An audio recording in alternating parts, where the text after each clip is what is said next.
The first time I ever saw Wilna Hervey in a movie, she was beating a fire bell with a sledgehammer, tossing the sledgehammer around like it was a toy.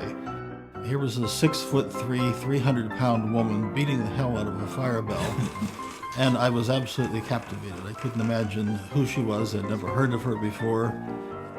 So I decided about 7 years ago to start looking, and I discovered that her story was as large as she was.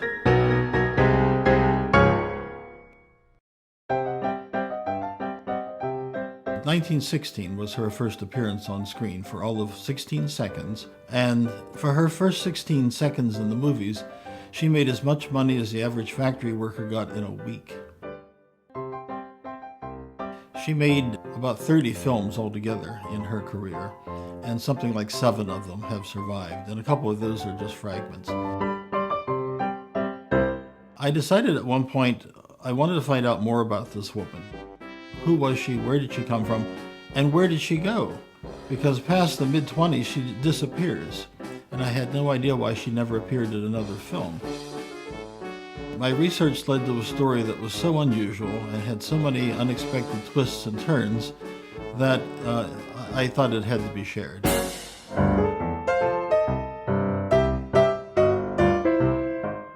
Wilna's adventures in some cases are almost like the best movie you could imagine. Wilna's co-star in the Toonerville movies was Dan Mason, and he had a daughter whose name was Nan. Wilna and Nan met in 1920, and at first weren't quite sure what to make of each other. Nan, incidentally, was a big woman herself. She was about 6 foot tall. They very quickly discovered that they had a lot in common. And little did they realize at that first meeting that they would be together for the next 59 years.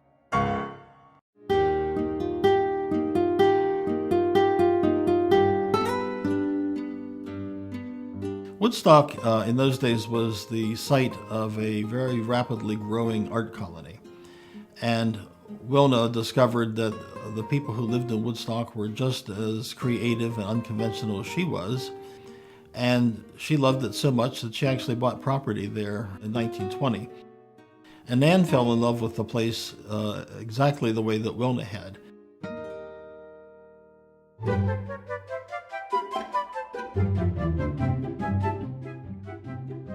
By 1923, Wilna had come to the realization that there just weren't that many parts for an actress her size.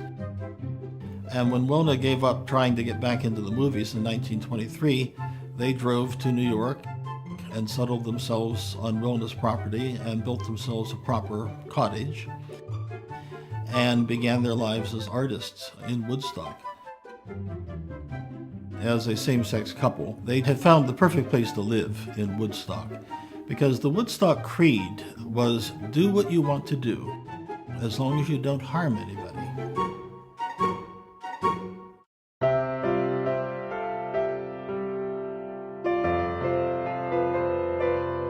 Wilna and Nan started out as painters. Wilna painted portraits, Nan painted landscapes.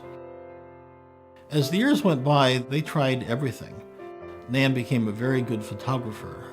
Wilna began making enamels. Nan learned how to do silk screening at one point. There really was no artistic genre except for sculpture that they didn't explore.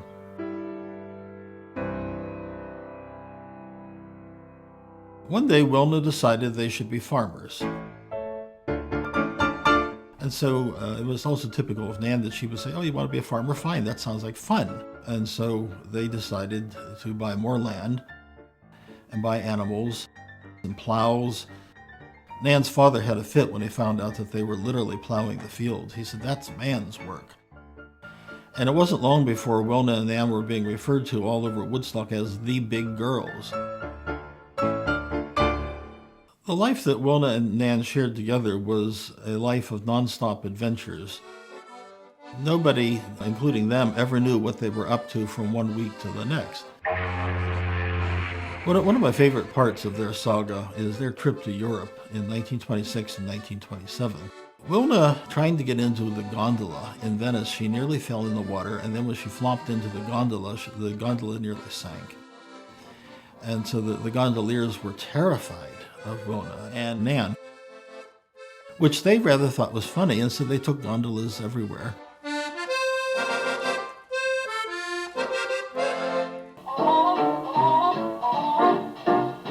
Over the years, they evolved into one of the most colorful and beloved couples in the Woodstock community. Every year in August, under the full moon, they would throw what they called a full moon party. And they invited literally everybody they knew. Sometimes there were upwards of 200 people attending their parties. At least one of their parties, some of the festivities were recorded. All I can say is that this is a wonderful kind of Woodstock evening and good food that we're accustomed to. Their parties became the stuff of local legend.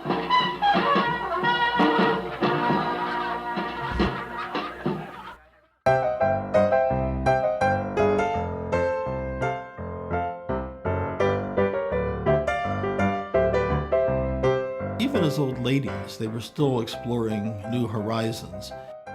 Wilna Nan had met two young men in Florida near their winter home, and they taught Wilna how to snorkel. And Nan had started taking home movies at that time, and she thought this whole business was such fun that she filmed it.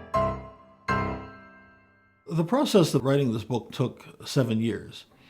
It would not have been possible at all except for one fact. Wilna and Nan were pack rats.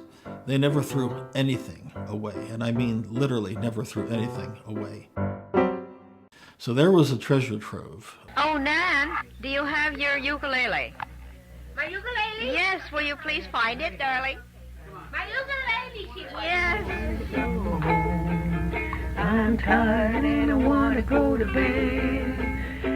It's clear that Wilna and Nan were devoted to each other. You can see their devotion in the photographs they took of each other. You can see it in the paintings and drawings that they did of each other. And you can see it in Nan's home movies, where 1/3 of her footage is Wilna. At one time or another, Wilna and Nan explored every possibility that appealed to them. They were artists, they were farmers, they were clowns, they were cheesemakers, they were dog breeders, they were landscape artists, they were real estate speculators, they were photographers, they were enamelists, and they were legendary party animals. But of all the things that they accomplished, their greatest achievement was mastering the most important of all the arts, the art of living. Do-do-de-o, never had a thrill till I held your hand. Don't know what it is, but I understand that it's something new, it's different, it's grand, oh baby. What if I should die and travel to where I would have to climb the heavenly stair? Wouldn't it be hell if you weren't there, oh baby?